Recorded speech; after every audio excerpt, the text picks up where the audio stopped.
Hello everyone! Finally, after 6.5 months, Season 4 is leaving, letting its place to Season 5. So before heading on to this new season and Kanto 7, let's look back a bit at what we went through for more than half a year. With such a long time, surely there must have been so much content, right? Well, that's what we're gonna see. So let's start with a review of the major updates we had, which don't include individual banners. Season 4 started on March 28th. With it, started a whole new Battle Pass, as well as Kanto 6, both unlocked over 3 weeks of content. And, well, let's just say that the message has been said, through Patches of Violet. Was? Well, it's not important. They also proceeded to a bunch of changes here and there for quality of life, mainly for UI or infos. Max level was increased to 45, new XP excavation stage afterwards, shards half reset, and dispenser changes, the usual now. Changing the battle pass cost into lunacy instead of money was the most unusual thing probably, but was solved quickly. Next, let's keep most bug fixes and UI changes to jump 1 month later, May 2nd, where they released the third Walpurgisnacht and Mirror Dungeon 4, both at once. Yeah, which might have caused more issues than it should have, though it did bring a bunch of content at once. The Walpurgis event featured Fairy Festival and Ruina-focused content, especially Dawn of His Sinclair or Philip Clare for Intimates. On the other side, Mirror Dungeon was reworked once more, resetting the start above trees and introducing card packs serving as floors. To further develop the roguelike aspect, you are now able to choose which floor you wanted to go to from a selection, each theme offering different battles, gifts, bosses, and events. You were also able to guarantee the boss gift, which I liked a lot. They didn't really introduce new events, though ones from older side cantos were now present, but you were now able to build up Abnos that we had already seen for more gifts, like Spire of Contempt or Wayward Passenger, most of the time taunting them by being a dick. Love it. Other than that, more quality of life to further improve the fusion and shop systems were introduced or reworked before, especially allowing more control over which types of gifts we get, then fixing a lot of stuff over 1 week. This whole new format allows for easy addition of new content for each event afterwards. They renamed normal and hard versions respectively to Simulation and Ritornello, but well, we are still using normal and hard anyway, and both versions were released together. Fast forward through ring issues, and we are arriving on June 13th already, time of the time-killing timed event. Timely timed. It brought new story for sinners, new potential to Tremor, and banger music. After this, the wait wasn't too long, just 3 more weeks, before saying goodbye to Reflection Railway 3 and a grand welcome to Railway 4. Get it? Bow before the king. This was also the occasion to introduce a new type of battle, chain battles, which act mostly like other battles, except that you can pick more than 6 sinners up to 12, those being then used as replacements when allies on the field leave the fight. Railway 4 added some specifics about those, but this format was used in the next events afterwards, making it a potential norm for the future. But well, only time will tell, and we are not T-Corp. But talking about next events, we are now the 8th of August, and we are getting into the Warp Train for Murder on the Warp Express, the second side Kanto of the season. Outside of story preparation for Kanto 7, it was the occasion to introduce a charge rework, giving it potency, which only concerned new IDs, so not too important. So let's finish with the last event of the season on September 5th, the 4th Walpurgisnacht, bringing us back into the Lobotomy Corp headquarters to learn more about the place and Sephiroth, as well as face Violet Noon, and get crushed by it, for a real experience. This also made it the first season with 2 Walpurgis events, pretty much confirming that they are meant as regular events every 4 months or so, not tied to seasons. And so we're getting close to October 10th, release date of Season 5. So as you can see, major updates did end up being pretty consistent, being 1 every month, though I'm only painting a rough picture of it. Quite a few changes happened in between, though as I said, those are mostly quality of life or overall polish. In the end, the only major change compared to last season was the addition of a second Walpurgis, which is independent of the season's planning in the end. Otherwise the content was mostly the same, but spread over a longer period of time. The start was a bit rough with both Valpurgis and Mirror Dungeon, which caused quite a few issues at the time. But luckily after that, it was smooth sailing. I have to mention director Kim Ji-hoon's stream midway through though, which did give quite a few information about the direction for Limbus and the state of things. And memes, I guess. I won't enter into details about it anyway, and what most people had to remember was the planning for Season 4 at the time, which did tease quite a few banners then. IDs and EGOs were still the majority of what filled the schedule between major updates, and stuff to look forward to. So let's talk about them. This season being longer, surely we must have gotten way more stuff, right? Well, we got 22 IDs, so only 2 more than Season 3. Weird, huh? I'll get to it. Among those, 8 General, 11 Seasonal, and 3 Valpurgis. They were separated into 15 3 stars for only 7 2 stars. This singularity has arrived. So they cut down on 2 stars overall, replacing a lot of those slots on banners by egos, as you'll see later. But still for IDs, here is the distribution per sinner. Overall balanced, except for Yoshu and Otis getting 3 IDs, while Don, Gregor, Onglu and Sinclair are missing 1. For faction, now that they're clearly indicated in game it's easier to see, but we've got 3 Wuthering Heights, 3 Edgar Family, 2 Rings, 2 Euro DBA, 2 T-Corps, 2 Multicracks, which are also mechanical amalgams, 2 Lob Corp HQ, 1 W Corp, 1 Yechi, 1 Deviat, 1 Zwei, 1 Dead Rabbits, and 1 Dawn Office. So not much for associations overall this time, huh? Fun fact, 10 of them are also fixers, 5 are considered in syndicates, and is Cliff 3 stars as the tag Wild Hunt. For archetypes, we got 1 Burn, 2 Bleed, 5 Tremor, 2 Rupture, 7 Sinking, 2 Poise, and 4 Charge. You can already easily see which archetypes received more. Most archetypes received strong support, even if limited in number. But that's about everything we've got this season regarding archetypes, with the 7 main ones. Even if IDs like Multicrack Faust fit well in Envy teams, they aren't that inclined into it like Middle are. But from what we can see from the latest IDs, they might be trying to create IDs that fit into an archetype without needing it for their own conditionals, or most of them at least, like Rodion's conditionals, which she can fulfill herself except one, and Ishmael's conditional based on defense level up, self-tremor being a way to get it herself. So they support the archetypes, but aren't dependent on it, making them more reliable in other compositions, though they are for now still lacking support in other domains, so I'm really intrigued about how they'll develop it. Next for egos, this time we got 16 in total, way more than last season's 11, considering that 6 of them were in Battle Pass in both cases. There were 4 General, 3 Valpurgis and 3 Seasonal, which will disappear from the dispenser for now, while the 6 from the BP will be added. 2 of them were Zain, 5 Ted, 4 He, and 5 Vav. Weird to see so much Vav compared to the rest, but I'd say they're trying to give 1 to each center ASAP, and then they might slightly reduce the frequency. For reference, the ones missing 1 right now are Don, Mersault, Onglu, and Sinclair. But anyway, Sinner's distribution is as follows. If you keep IDs in mind, Ryoshu, Otis, Heathcliff, and Ishmael did get quite a bit with 4 items in total, while Don, Sinclair, and Onglu clearly not as much with 2. Regarding archetypes, no Burn Ego, not like it really needs anymore, and only Otis Dimension Shredder having some Rupture, so safe to say 0 as well. Then 2.5 for Bleed, 3.5 for Tremor, 5 and 3 halves for Sinking, then 1 Poison, 3 Charge. So yeah, this pretty much follows the same pattern than IDs. Most were built around an archetype, but I have to mention that it's not as clear cut as for IDs, since they don't have the same conditionals. For example, both Wingbeat and Solemn Lament are closer to high single target damage than their archetype, though Solemn Lament does synergize well with Sinking because of Butterfly, and same for Yoshu's Contempt How being a really strong AoE. Bind's Cleave doesn't really fit any archetype, being a strong AoE setup, and Sinclair's Cavernous Wailing fitting a shield archetype, which doesn't exist yet. But that's enough for egos. Another thing I like to mention is Abnormalities. And let's be honest, this part was dry.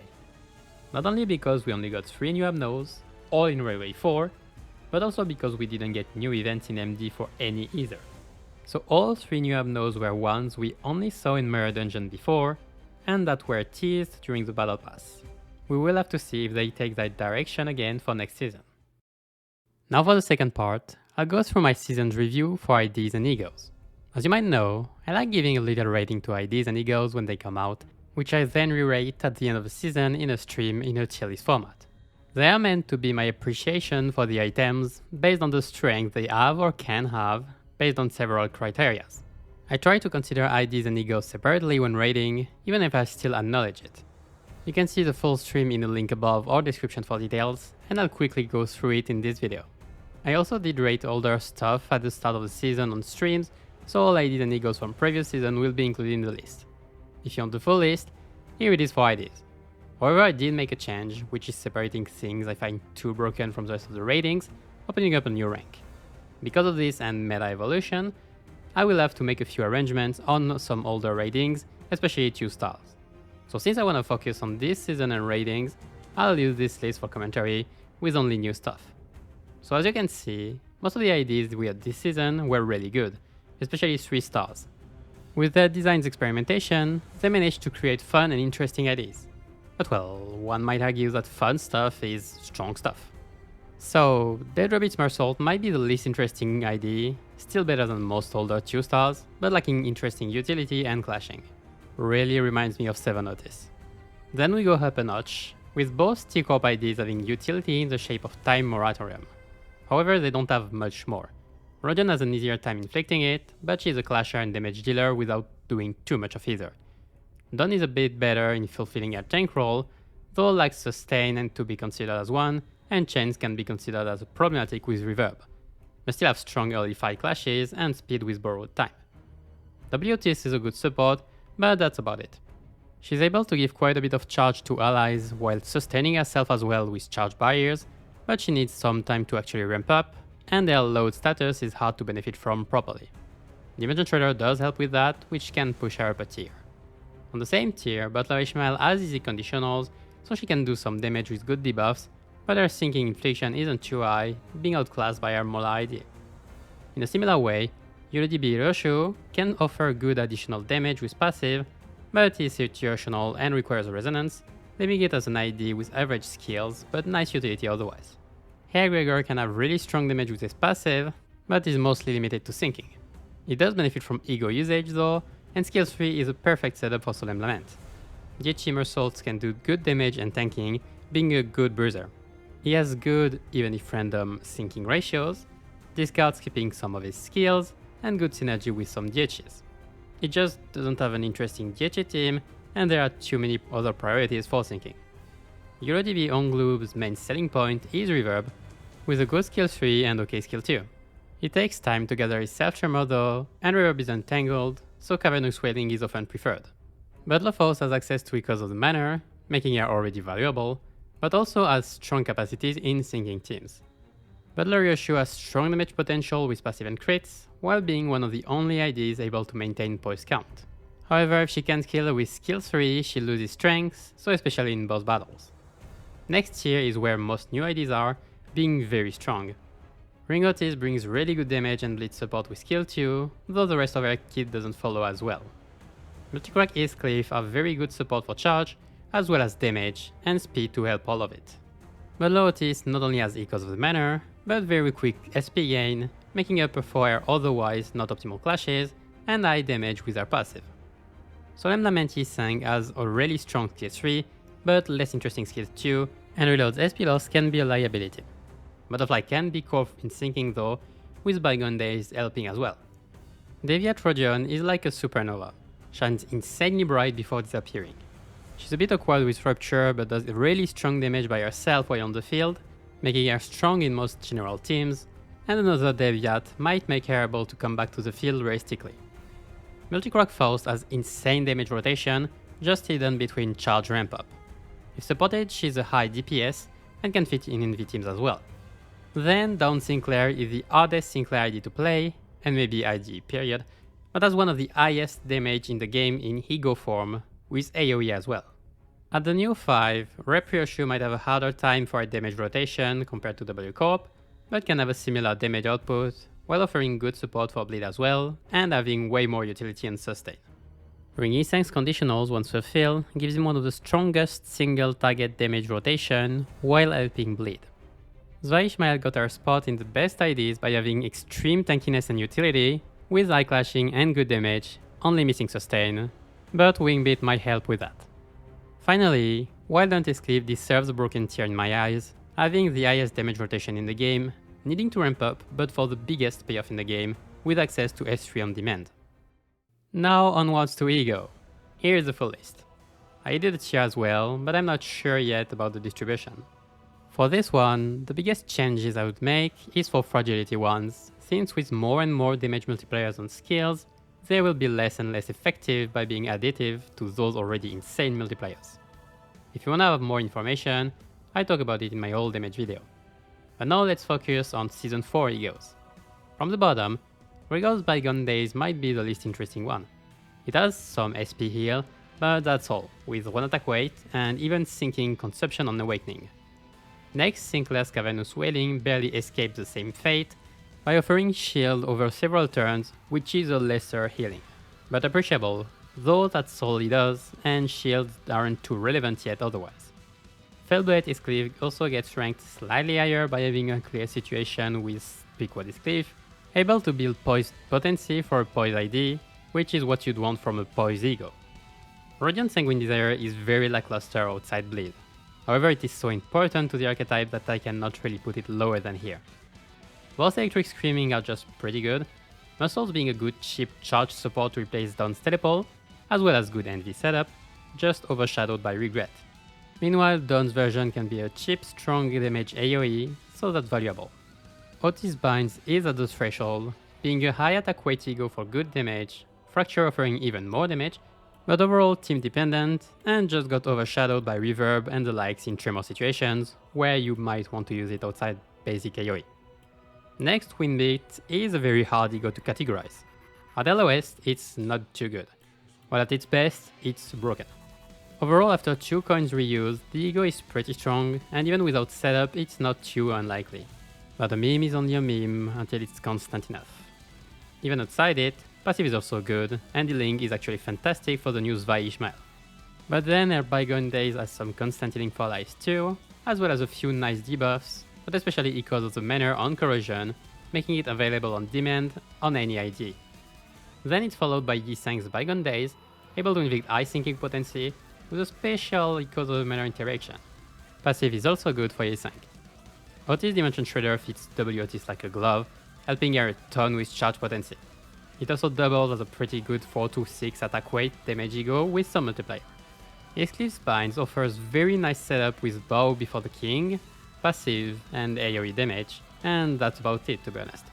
Solemn Lament Gregor around the threshold has pretty nice constant single target damage, and Butterfly working with Echoes of the Manor makes it a strong sinking damage option with additional support from his hair ID. Everlasting Faust and Cavernous Wailing are both part of the new Tremor identity with their unique statuses. However, outside Tremor they can have some shortcomings and don't offer too much more. Finally, Ryoshi's Contemptao can be the highest AoE damage ego without resonance, as well as a setup and bleed support, also having a lowered effective cost with her passive and effect, only slight problem being fueling it at first. But alright, that's enough about my notations. In the end, it's not only about optimization, but about the possibilities that IDs and EGOs offer, and having fun with what we have. Overall, Season 4 did bring quite a bit of variety with, well, feature creep. But I'm still looking forward to how they will expand on their new mechanics, and I hope you will have fun with the next season as well. And we will all finally be able to play Zvi Sinclair. Just the other one. The other 2-star, yes, to add the insult to injury. The jokes write themselves sometimes.